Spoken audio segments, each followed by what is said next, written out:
30 ವರ್ಷಗಳ ಹಿಂದೆ ದರ್ಶನ್ ಅವರು ಶಿವಮೊಗ್ಗ ಜಿಲ್ಲೆಯ ಸಾಗರ ತಾಲೂಕಿನ ನೀನಾಸಂಗೆ ರಂಗ ತರಬೇತಿಗೆ ಅಂತ ಬರ್ತಾರೆ. ಅಲ್ಲಿ ಪರಿಚಯವಾದವರು ರತ್ನಮ್ಮ. ಅವರಿಗೆ 1 ವರ್ಷಗಳ ಕಾಲ ಮೆಸ್ಸಲ್ಲಿ ಅಡುಗೆ ಮಾಡಿ ಕೈತುತ್ತನ್ನ ನೀಡ್ತಾರೆ. ಇವತ್ತು ದರ್ಶನ್ ಅವರು ಕೊಲೆ ಆರೋಪದ ಮೇಲೆ ಜೈಲಿಗೆ ಸೇರಿರುವಂಥದ್ದು.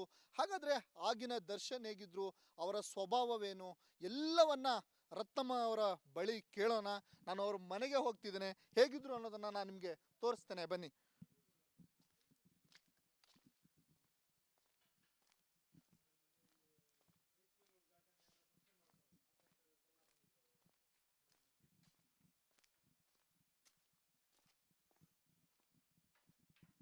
ಮೇಡಮ್ ನಮಸ್ತೆ. ರಿಪಬ್ಲಿಕ್ಕಿಂದ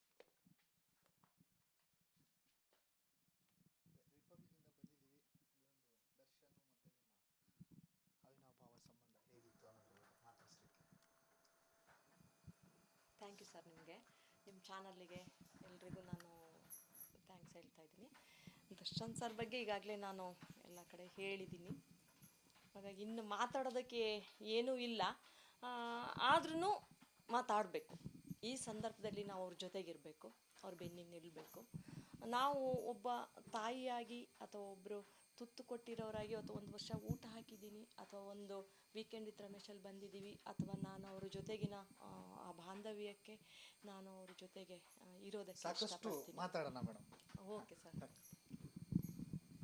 ದರ್ಶನ್ ಅವರು ರಂಗಭೂಮಿ ತರಬೇತಿಗೆಂದು ಶಿವಮೊಗ್ಗ ಜಿಲ್ಲೆಯ ಸಾಗರ ತಾಲೂಕಿನ ಹೆಗ್ಗೋಡು ನೀನಾಸಂಗೆ ಇಲ್ಲಿ ತರಬೇತಿಗೆ ಅಂತ ಬರ್ತಾರೆ. ಅಲ್ಲಿ ಪರಿಚಯ, ರತ್ನಮ್ಮ ಅವರು ಪರಿಚಯ ಆಗುತ್ತೆ. ನಂತರದಲ್ಲಿ ಅವರ ಮೆಸ್ಸಲ್ಲಿ ಅವರ ಕೈ ತುತ್ತನ್ನ ದರ್ಶನ್ ಅವರು ತಿಂತಾರೆ. ಹೇಗಿತ್ತು ದರ್ಶನ್ ಅವರ ನಡವಳಿಕೆ, ಆಗಿನ ಸ್ವಭಾವ ಹೇಗಿತ್ತು, ಎಲ್ಲವನ್ನ ನಾನು ಅವರಿಗೆ ಕೈ ತುತ್ತು ಉಣಬಡಿಸಿದ ತಾಯಿ ರತ್ನಮ್ಮ ಅವ್ರನ್ನ ಮಾತಾಡಿಸ್ತೇನೆ, ಏನು ಎಂತ ಅಂತ ಹೇಳಿ. ನಮ್ಮ ಜೊತೆಗೆ ಅವರು ಇದ್ದಾರೆ. ಮೇಡಮ್, ದರ್ಶನ್ ಅವರ ಇತ್ತೀಚಿನ ಬೆಳವಣಿಗೆಗಳು ಎಲ್ಲವನ್ನ ಗಮನಿಸ್ತಾ ಇದ್ದೀರಾ. ಆಗಿನ ದರ್ಶನ್ಗೂ ಈಗಿನ ದರ್ಶನ್ಗೂ ಏನು ವ್ಯತ್ಯಾಸ ಕಂಡು ಬರುತ್ತೆ ಅಂತ? ನಾನು ಆಗಿನ ದರ್ಶನ್ಗೂ ಈಗಿನ ದರ್ಶನ್ಗೂ ವ್ಯತ್ಯಾಸ ನೀವು ಕೇಳಿದ್ರೆ, ಮನುಷ್ಯ ಬೆಳೆದ ಹಾಗೇನೆ ವ್ಯತ್ಯಾಸಗಳು ಸ್ವಾಭಾವಿಕ ಕಂಡು ಬರುತ್ತೆ. ಅವ್ರು ನೀನಾಸಮ್ಮಗೆ ಬರುವಾಗ 20 ವರ್ಷ ಇರ್ಬೋದು ಅವರಿಗೆ. ಹಾಗಾಗಿ ಅವತ್ತಿನ ಬೆಳವಣಿಗೆಗೆ ಹೇಗಿದ್ರು ದರ್ಶನ್ ಹಾಗೇ ಇದ್ದರು. ಒಬ್ಬ ಸ್ಟೂಡೆಂಟ್ಸ್ ಆಗಿ ಬಂದರು ನೀನಾಸಮ್ಗೆ, ಇಂಟ್ರ್ಯೂ ಅಟೆಂಡ್ ಮಾಡ್ತಾರೆ, ಇಂಟ್ರ್ಯೂನಲ್ಲಿ ಸೆಲೆಕ್ಟ್ ಆಗ್ತಾರೆ. ನಾವು ತೂಗುದೀಪ್ ಶ್ರೀನಿವಾಸ್ ಅವ್ರ ಮಗ ಅಂತಂದರೆ ತುಂಬಾ ಖುಷಿ ಪಟ್ಟಿದ್ವಿ. ತುಂಬ ಅಂದರೆ ದುಡ್ಡಿರೋರು ಅಥವಾ ಒಂದು ಬ್ಯಾಕ್ಗ್ರೌಂಡ್ ಒಳ್ಳೆ ಇದರಿಂದ ಬಂದಿದ್ದಾರೆ, ಹಾಗಾಗಿ ಸೆಲೆಕ್ಟ್ ಆಗ್ತಾರೋ ಇಲ್ವೋ ಅಂತ ಒಂದು ಅನುಮಾನ ಇತ್ತು. ಆದರೆ ಅವರು ಸ್ವಂತ ಕಲಿಕೆ ಅಲ್ಲ, ಅವರ ನಟನೆಯಿಂದ ಅವರು ನೀನಾಸಮಲ್ಲಿ ಸೆಲೆಕ್ಟ್ ಆಗ್ತಾರೆ. ಹಾಗಾಗಿ ತುಂಬ ಖುಷಿ ಆಗುತ್ತೆ ನಮಗೆಲ್ರಿಗೂ. ಇತ್ತೀಚಿನ ಬೆಳವಣಿಗೆಗಳು ನೋಡಿದಾಗ ಹೆಸರು, ಕೀರ್ತಿ ಎಲ್ಲವೂ ಸಿಕ್ಕಿತ್ತು. ಆದರೆ ಯಾವುದೋ ಒಂದು ಘಟನೆಗಳು, ಈಗ ಕೊಲೆ ಮಾಡಿರುವಂಥ ಆರೋಪದಲ್ಲಿ ಜೈಲಲ್ಲಿದ್ದಾರೆ. ಅಲ್ಲ, ಅದ್ರ ಬಗ್ಗೆ ಮಾತಾಡೋದಕ್ಕೆ ನನಗೆ ಯಾವ ಇದು ಇಲ್ಲ. ಅವರು ಕೊಲೆ ಮಾಡಿದರೋ ಇಲ್ವೋ ಅಂತ ಯಾರೂ ನೋಡಿಲ್ಲ. ಅದೆಲ್ಲ ಕಾನೂನಿದೆ, ತನಿಖೆ ಆಗುತ್ತೆ. ಕಾನೂನಿಗೆ ನಾವೆಲ್ಲರೂ ತಲೆ ಬಾಗಲೇಬೇಕು. ದರ್ಶನ್ ಅವ್ರು ತಪ್ಪು ಮಾಡಿದರೆ ಶಿಕ್ಷೆ ಆಗತ್ತೆ, ಅವ್ರು ತಪ್ಪು ಮಾಡಿಲ್ಲ ಅಂದರೆ ಶಿಕ್ಷೆ ಆಗಲ್ಲ, ಅದರಿಂದ ಹೊರಗೆ ಬರ್ತಾರೆ. ಹಾಗಾಗಿ ರೇಣುಕಾ ಸ್ವಾಮಿಯವರು, ಈಗ ದರ್ಶನ್ ಅವರು ಈಗ ಒಂದು ಕೈ ಸೇರಿದ್ರೆ ಚಪ್ಪಾಳೆ ಆಗಲ್ಲ, 2 ಕೈ ಸೇರಿದ್ರೆ ಮಾತ್ರ ಚಪ್ಪಾಳೆ ಆಗತ್ತೆ. ಹಾಗಾಗಿ ರೇಣುಕಾ ಸ್ವಾಮಿಯವರು ಆ ರೀತಿ ಮಾಡದೇ ಇದ್ದಿದ್ರೆ ದರ್ಶನ್ ಆ ರೀತಿ ಬರ್ತಾ ಇರಲಿಲ್ಲ, ಯಾವುದೇ ವ್ಯಕ್ತಿ ಇರ್ಬೋದು. ಹಾಗಾಗಿ ಇಲ್ಲಿ ದರ್ಶನ್ ಅವರು ಇದ್ದಾರೆ ಅಂತ ಎಲ್ಲರೂ ಹೇಗೆ ಇದು ಮಾಡ್ತಾ ಇದ್ದೀರೋ ಹಾಗೆ ರೇಣುಕಾ ಸ್ವಾಮಿಯವ್ರ ಪಾತ್ರನೂ ಅಷ್ಟೇ ಇರುತ್ತೆ. ಮತ್ತು ಮಾಡಿದಾರೋ ಇಲ್ಲೋ ಅಂತ ನಮಗೆ ಗೊತ್ತಿಲ್ಲ, ನಾವು ಯಾರೂ ನೋಡಿಲ್ಲ. ತನಿಖೆಯಿಂದ ಹೊರಗೆ ಬರಲಿ, ತನಿಖೆ ನಡೀತಾ ಇದೆ, ಕಾನೂನು ಇದೆ, ಅದರಂತೆ ಏನಾಗುತ್ತೆ ಅದನ್ನು ಮುಂದಿನ ದಿನಗಳಲ್ಲಿ ಅದನ್ನು ಕಾದು ನೋಡೋಣ. ಹೇಗಿದೆ ಮೇಡಮ್ ನಿಮ್ಮ ಅವರ ಬಾಂಧವ್ಯ? ಅಂದರೆ 30 ವರ್ಷಗಳ ಹಿಂದೆ ಅವರು ಬಂದಾಗ ನೀವು ಮೆಸ್ಸಲ್ಲಿ ಅವರಿಗೆ ಕೈ ತುತ್ತನ್ನು ಕೊಡ್ತೀರಾ. ಆ ಬಾಂಧವ್ಯ ನಿಮ್ಗೆ ಒಡನಾಟ ಹೇಗಿದೆ ಇಲ್ಲಿಯವರೆಗೆ? ಸರ್, ಖಂಡಿತ ನಾನು ದರ್ಶನ್ ಅವ್ರ ಬಗ್ಗೆ ಹೇಳಲೇಬೇಕಾ ಅಂತಂದರೆ, ಈಗಾಗಲೇ ಸಾಕಷ್ಟು ಇದನ್ನು ನಾನು ಇದು ಮಾಡ್ಕೊಂಡಿದ್ದೀನಿ. ತುಂಬ ಒಳ್ಳೆ ವ್ಯಕ್ತಿ. ಬರ್ತಾರೆ ನೀನಾಸಮ್ಗೆ, ಅವ್ರಿಗೆ ಕಲಿಬೇಕು ಅನ್ನೋದು ಒಂದೇ ಹಠ. ಅವರ ಜೀವನದಲ್ಲಿ ಅವ್ರು ಮೊದಲಿಂದನೂ ಒಂಥರ ಹಠದಿಂದನೇ ಬಂದಿದ್ದು ಅಂತ ಅನಿಸುತ್ತೆ ನಮಗೂ ಹೋಗ್ತಾ ಹೋಗ್ತಾ ಅವರ ನಡವಳಿಕೆಯಲ್ಲಿ. ನೀನಾಸಮ್ಗೆ ಸೆಲೆಕ್ಟ್ ಆಗುತ್ತೆ, ಬರ್ತಾರೆ. 1 ವರ್ಷದ ಮಧ್ಯದಲ್ಲಿ ಅವ್ರು ಸ್ವಲ್ಪ ಅವ್ರ ತಂದೆಗೆ ಹುಷಾರಿಲ್ಲ, ಅವ್ರ ಅಜ್ಜಂಗೆ ಹುಷಾರಿಲ್ಲ ಅನ್ನೋದು ಒಂದಿಷ್ಟು ಮಾಹಿತಿಗಳು ಸಿಕ್ಕತ್ತೆ.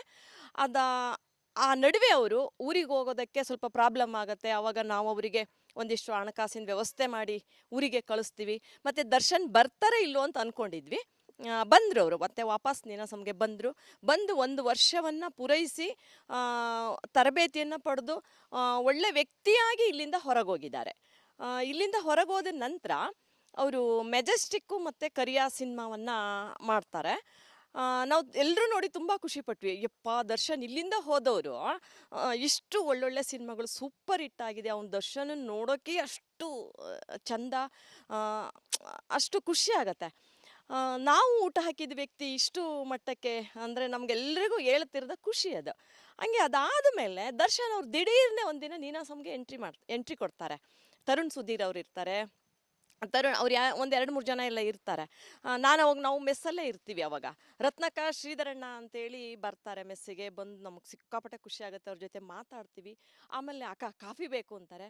ಸರಿ ಮಗ ಅಂತ ನಾವು ಆ ದಿನಗಳನ್ನು ಹೇಳ್ಕೊಳ್ಳೋದಂದ್ರೆ ಆ ಸಮಯ ಆ ಸಂದರ್ಭದಲ್ಲಿ ಅಷ್ಟೇ, ಅದು ಅಷ್ಟು ಸಂತೋಷ ಆಗಿರುತ್ತೆ ನಮಗೆ. ಆಮೇಲೆ ಅವ್ರು ಉಳ್ಕೊಂಡಿದ್ದ ಜಾಗ, ಅವರು ಥಿಯೇಟ್ರು, ಅವರು ಕೆಲಸ ಮಾಡ್ತಿದ್ದಿದ್ದು ಲೈಟಿಂಗ್ ಇರ್ಬೋದು, ಮೇಕಪ್ ಇರ್ಬೋದು, ಅವ್ರ ಆ್ಯಕ್ಟಿಂಗ್ ಇರ್ಬೋದು. ನಾನು ಇಲ್ಲಿ ಮಲಗ್ತಿದ್ದೆ, ಇಲ್ಲಿ ಕೂರ್ತಿದ್ದೆ. ನನಗೆ ಬೆಸ್ಟ್ ಫ್ರೆಂಡ್ ಯೋಗೀಶ್ ಅಂತ ಬೆಂಗಳೂರಲ್ಲಿ ಇನ್ನೊಬ್ಬ, ನಂಗೆ ಅವನ ಹೆಸರು ನೆನಪಿಲ್ಲ. ಅವರಿಬ್ಬರು ಅವ್ರಿಗೆ ಬೆಸ್ಟ್ ಫ್ರೆಂಡ್ ಆಗಿದ್ದರು. ಅವರ ಜೊತೆಗಿನ ಒಡನಾಟ ಎಲ್ಲವನ್ನು ಅವರ ಫ್ರೆಂಡ್ಸ್ ಬಂದಿದ್ರಲ್ಲ ಅವ್ರ ಜೊತೆಗೆಲ್ಲ ಮೆಲ್ಕು ಹಾಕ್ಕೊಂಡು ಆಮೇಲೆ ಮೆಸ್ಸಿಗೆ ಬಂದು ಕಾಫಿ ಕುಡ್ಕೊಂಡು ನಾವು ಏನಪ್ಪ ಬರ್ತೀಯಾ ಇಲ್ವೋ ದರ್ಶನ್ ಅಂದರೆ ಇಷ್ಟೇ, ಮತ್ತು ಇಲ್ಲಿಂದ ಹೋದವ್ರೆಲ್ಲರೂ ಯಾರು ಬರೋದಿಲ್ಲ, ಮಾತಾಡ್ಸೋದಿಲ್ಲ ಅಂತ ಅಂದ್ಕೊಂಡಿದ್ವಿ. ಆದರೆ ನೀನು ಆಗ ಮಾಡಲಿಲ್ಲ, ಆ ನೆನ್ಪಿಟ್ಕೊಂಡು ಬಂದಿಯಲ್ಲಪ್ಪ, ತುಂಬ ಖುಷಿ ಆಯಿತು ಅಂತೇಳಿ ಎಲ್ಲ ಮಾತಾಡಿದ್ವಿ. ಆ ಕಡೆಗೆ ಅವ್ರು ಕಾಫಿ ಕುಡ್ಕೊಂಡು ಆಯಿತು ಅಕ್ಕ ಬರ್ತೀವಿ ಅಂತ ಹೊರಟೋದ್ರು.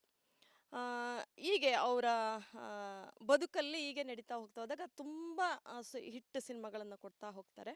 ಆಮೇಲೆ ಮತ್ತೊಂದು ದಿನ ಅವ್ರು ನೀನಾಸಂಗೆ ಬರ್ತಾರೆ. ಅವಾಗ ನಾವು ಅಲ್ಲಿರಲ್ಲ. ಅವ್ರಿಗೊಂದು ಸರಿ ಬೇಜಾರಾಗುತ್ತೆ. ರತ್ನಕ್ಕ ಶ್ರೀಧರಣ್ಣ ವಿದ್ಯಾ, ನನ್ನ ಮೈದ್ನ ವಿದ್ಯಾ, ನಾವೆಲ್ಲರೂ ಅಲ್ಲಿಲ್ಲ ಅನ್ನೋದು ಗೊತ್ತಾಗತ್ತೆ. ಎಲ್ಲಿದ್ದಾರೆ, ಗಡಿಕಟ್ಟೆಯಲ್ಲಿದ್ದಾರೆ ಅಂತ ವಿಷಯ ಗೊತ್ತಾಗುತ್ತೆ. ನಮಗೂ ದರ್ಶನ್ ಬಂದಿದ್ದಾನೆ ಅನ್ನೋ ವಿಷಯ ಗೊತ್ತಾಗತ್ತೆ.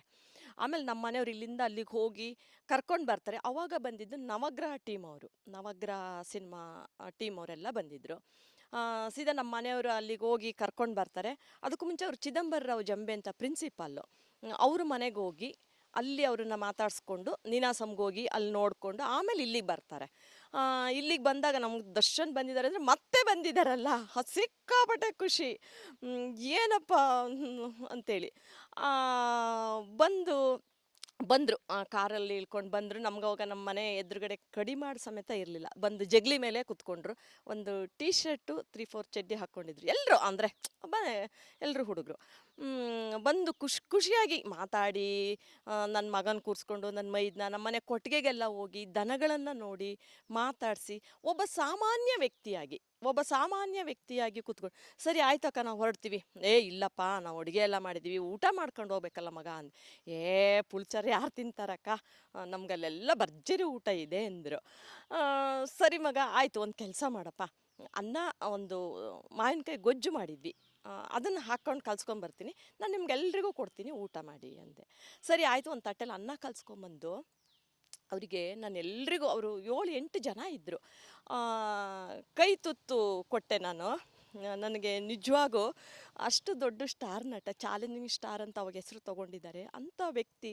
ಇವತ್ತು ನಾನು ಅವತ್ತೆಲ್ಲ ಒಂದು ಊಟ ಹಾಕಿದ್ವಿ ನಾವು ಮೆಸ್ಸಲ್ಲಿ, ನಮ್ಮನ್ನು ನೆನಪಿಸ್ಕೊಂಡು ಮತ್ತೆ ಇವತ್ತು ನಮ್ಮ ಮನೆಗೆ ಬಂದು ಇದ್ದಾರೆ ಅಂತಂದರೆ ನಾವೆಷ್ಟು ಅನ್ನೋದನ್ನು ನಾವು ಹೇಳ್ಕೊಳಕ್ಕೆ ಆಗದಿರೋವಷ್ಟು ನಮಗೆ ಪ್ರೀತಿ ಆಯಿತು. ನಾನು ಎಲ್ರಿಗೂ ಆ 8 ಜನ ಮಕ್ಕಳಿಗೂ ನಾನು ಕೈ ತುತ್ತು ಹೀಗೇ ತಟ್ಟೆ ಹಿಡ್ಕೊಂಡು ನಾನು ಎಲ್ರಿಗೂ ಕೈ ತುತ್ತು ಕೊಟ್ಟಿದ್ದೀನಿ. ಅದರಲ್ಲಿ ದರ್ಶನ್ನು ಅವರು ತಿಂದಿದ್ದಾರೆ, ಎಲ್ಲರೂ ತಿಂದಿದ್ದಾರೆ. ನನಗೆ ಆ ದಿನಗಳನ್ನೆಲ್ಲ ನಿಜವಾಗೂ ಮರೆಯೋಕ್ಕಾಗಲ್ಲ.